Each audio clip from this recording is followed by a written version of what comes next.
मैं बहुत से प्रश्न पूछना चाहता हूं, किंतु फिर रुक जाता हूं, क्योंकि वे सब व्यर्थ मालूम होते हैं। क्या सभी प्रश्न व्यर्थ हैं? प्रश्न भी व्यर्थ हैं, उत्तर भी व्यर्थ हैं। होना है निष्प्रश्न, पहुंचना है ऐसी जगह जहां न प्रश्न बचे न उत्तर बचे, क्योंकि प्रश्न भी विचार है और उत्तर भी विचार है। होना है शून्य, होना है निशब्द। वहां ना कोई प्रश्न उठेगा ना कोई विचार उठेगा, न कोई उत्तर पे पकड़ रह जाएगी। ऐसी दशा में ही साक्षात्कार होता है। इसलिए समाधि न तो हिंदू होती, न मुसलमान होती, न ईसाई होती। विचार हिंदू होते हैं, ईसाई होते हैं, मुसलमान होते हैं, हजार ढंग के होते हैं। विचार सब ढंग ढंग के होते हैं। समाधि का तो एक ही रंग होता है, शून्यता। हिंदू भी चुप हो जाएगा तो वहीं पहुंच जाएगा जहां मुसलमान चुप होकर पहुंचेगा। स्त्री चुप होगी तो वहीं पहुंच जाएगी जहां पुरुष चुप होकर पहुंचेगा। लेकिन अगर बोलेंगे तो भेद पड़ जाएंगे, तो भिन्नता आ जाएगी। अच्छा ही होता है कि तुम्हें दिखाई पड़ जाता है कि सारे प्रश्न व्यर्थ हैं, फिर भी उठते हैं। प्रश्न ऐसे ही मन में लगते हैं जैसे पत्ते वृक्षों में लगते हैं। मन का स्वभाव है प्रश्न करना। मन प्रश्नों के सहारे जिंदा रहता है। मन को उत्तर में उत्सुकता नहीं है। ख्याल रखना, ध्यान रखना, मन को उत्तर से कुछ लेना ही नहीं है। मन तो उत्तर से भी नए 10 प्रश्न खड़े करने को उत्सुक है, इसलिए उत्तर भी मांगता है। एक प्रश्न पूछता है, उत्तर मिले, उत्तर में से 10 नए प्रश्न खड़े कर देता है। पूछेगा, परमात्मा ने बनाया जगत को? सच में परमात्मा ने जगत को बनाया? और ऐसा लगता है कि बड़ी श्रद्धा से, बड़ी निष्ठा से पूछ रहा है। कहो कि हां, परमात्मा ने जगत को बनाया, और 10 प्रश्न खड़े हो जाते हैं। क्यों बनाया? फिर ऐसा ही क्यों बनाया? फिर इतना दुख क्यों बनाया? ये कैसा अन्याय हो रहा है? फिर कोई गरीब और अमीर क्यों बनाया? फिर कोई सुखी और दुखी, और कोई सोने की चम्मच मुंह में लेके पैदा हो रहा है, और कोई दाने दाने को मुहताज। फिर ऐसा क्यों किया? फिर पाप क्यों बनाया जगत में? फिर आदमी को ऐसा क्यों बनाया कि वो पाप कर सके? फिर उसे पुण्य ही करने की क्षमता क्यों ना दी? अब उठना शुरू हुआ, अब कोई अंत नहीं होगा। इसलिए बुद्ध जैसे ज्ञानी ने पहले ही प्रश्न पर रोक देना चाहा। पूछो, बुद्ध से ईश्वर है? बुद्ध कहते हैं, यह प्रश्न किसी काम का नहीं। इससे न निर्वाण होगा, न समाधि लगेगी, न शांति मिलेगी। इससे तुम्हारे चित्त की चिकित्सा नहीं हो सकती। इसे हटाओ, ये किसी काम का नहीं। बुद्ध जानते कि इसका उत्तर दिया कि तुम 10 प्रश्न ले आओगे। प्रश्नों की संतति बढ़ती ही चली जाती। प्रश्न मन उठाता क्यों है? यह असली प्रश्न से बचने की तरकीब है। असली प्रश्न तो एक है, मैं कौन? मगर वो मन नहीं उठाता। वो कहता है, संसार क्या है? संसार में दुख क्यों? संसार को किसने बनाया? क्यों बनाया? अंत क्या है? लक्ष्य क्या है? 1000 प्रश्न उठाता है, एक प्रश्न नहीं उठाता कि मैं कौन।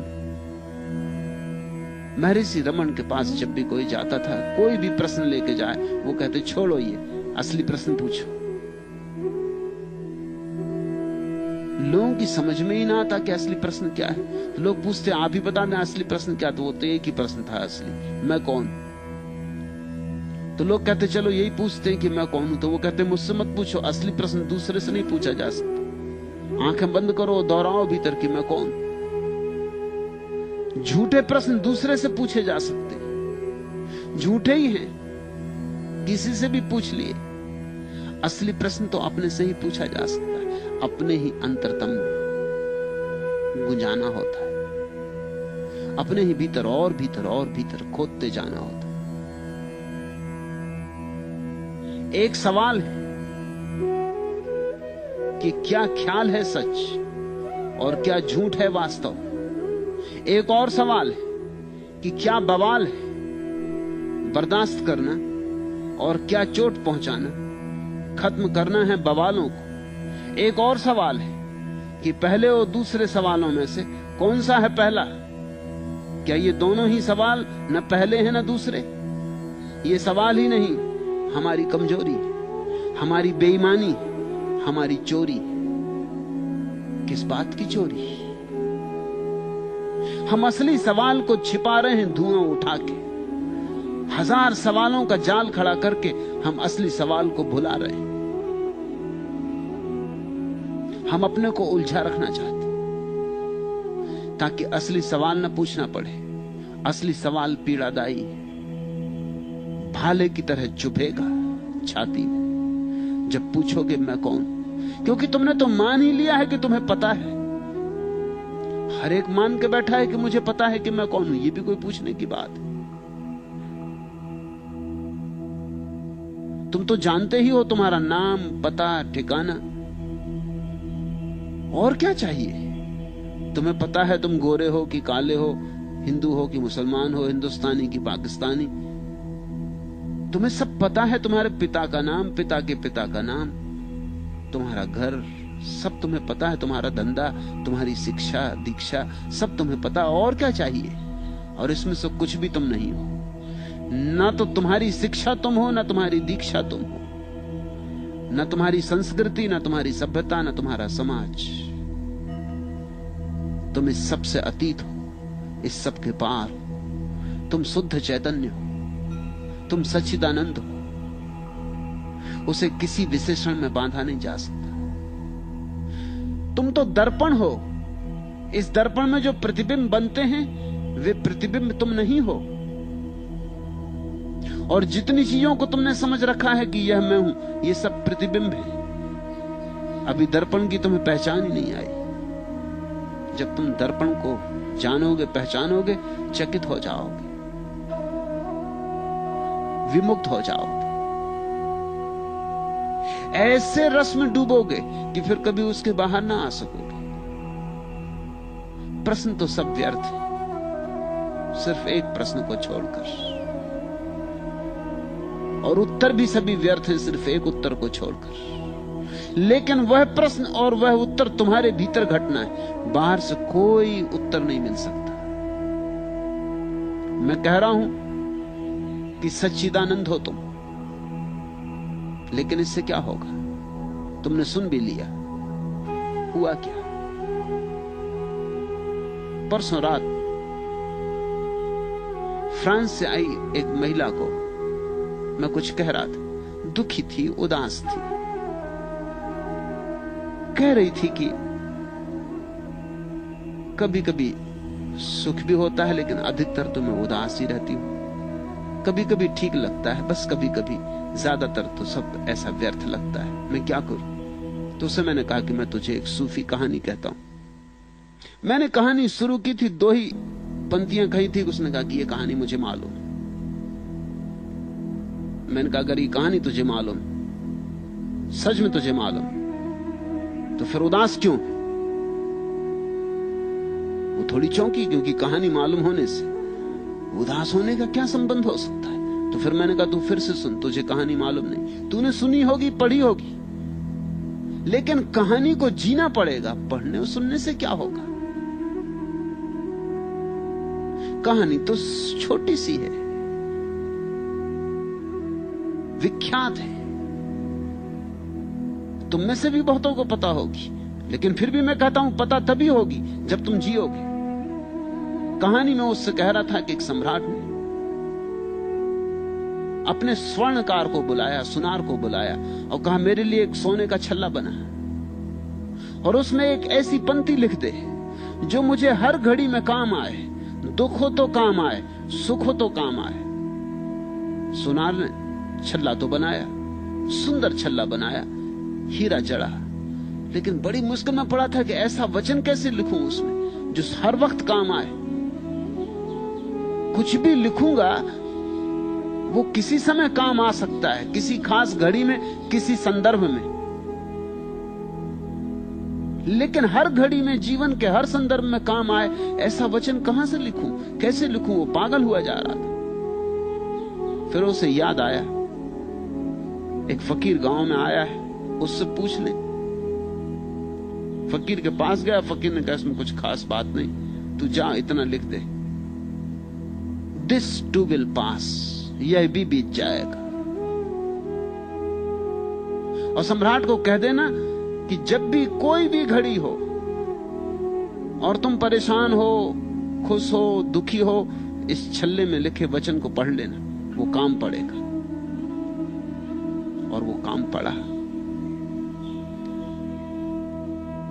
सम्राट कुछ ही दिनों बाद एक युद्ध में हार गया और उसे भागना पड़ा, दुश्मन पीछे। वो एक पहाड़ में जाके छिप गया है, थर थर कांप रहा है, घोड़ों की टाप सुनाई पड़ रही, बड़ा दुखी है, जीवन मिट्टी हो गया। क्या सपने देखे थे, क्या से क्या हो गया। सोचता था राज्य बड़ा होगा इसलिए युद्ध में उतरा था, राज्य अपना था वो भी गया, जो हाथ का था वो भी गया उसको पाने में जो हाथ में नहीं था। बड़ा उदास था, बड़ा चिंतित था, कैसी भूल कर ली। तभी उसे याद आई छल्ले की, वचन पढ़ा, वचन था कि यह भी बीत जाए। मन एकदम हल्का हो गया, जैसे बंद कमरे के किवाड़ किसी ने खोल दी, सूरज की रोशनी भीतर आ गई, ताजी हवा का झोंका भीतर आ गया। मंत्र की तरह जैसे अमृत बरसा, यह भी बीत जाए। वो शांत होकर बैठ गया। वो भूल ही गया थोड़ी देर में कि घोड़ों की टाप कब सुनाई पड़नी बंद हो गई, दुश्मन कब दूर निकल गए। बड़ी देर बाद उसे याद आई कि अब तक पहुंचे नहीं। और 3 दिन बाद उसकी फौजें फिर इकट्ठी हो गई, उन्होंने फिर हमला किया, वो जीत गया, वापस अपनी राजधानी विजेता की तरह लौटा। बड़ा आंकड़ा था, फूल फेंके जा रहे थे, दुदुम भी बजाई जा रही थी, भारी शोभा यात्रा थी। तभी अकड़ के उस क्षण में उसे अपना हीरा चमकता हुआ दिखाई पड़ा अंगूठी का। उसने फिर वो वचन पढ़ा, यह भी बीत जाएगा, और चित्त फिर हल्का हो गया, जैसे कोई द्वार खुला, रोशनी भर गई। वो जो अहंकार पकड़ रहा था कि देखो मैं ऐसा विजेता था कभी पृथ्वी पर, इतिहास में लिखा जाएगा नाम स्वर्ण अक्षरों में, उड़ गया। जैसे सुबह सूरज उगे और घास पे पड़ी ओस की बूंद उड़ जाए, ऐसा वो अहंकार उड़ गया, हल्का हो गया। फिर वही शांति आ गई। मैं उस महिला को कह रहा था ये कहानी, मैंने आधी ही कही थी। उसने कहा कि मुझे ये कहानी मालूम। मैंने कहा नहीं मालूम। उसने कहा मुझे मालूम है। मैंने कहा नहीं मालूम है। अगर मालूम है तो जो तूने प्रश्न उठाया वो उठाना नहीं था। दुख आता है, जानो कि बीत जाएगा, यहां सभी बीत जाता है। सुख आता है, बीत जाता है। न दुख में टूटो, न सुख में अकड़ो, न दुख में उदास हो जाओ, न सुख में फूल जाओ, कुप्पा हो जाओ। सब आता है, सब जाता है। पानी की धार है, गंगा बहती रहती। यहां कुछ स्थिर नहीं। यहां साक्षी के अतिरिक्त और कुछ भी स्थिर नहीं। यहां देखने वाला भर बचता है और सब बीत जाता है। सुख भी बीत जाता, दुख भी बीत जाता है। लेकिन जो दुख को जानता, सुख को जानता, वह जानने वाला कभी नहीं बीतता। वह अनबीता, सदा स्थिर।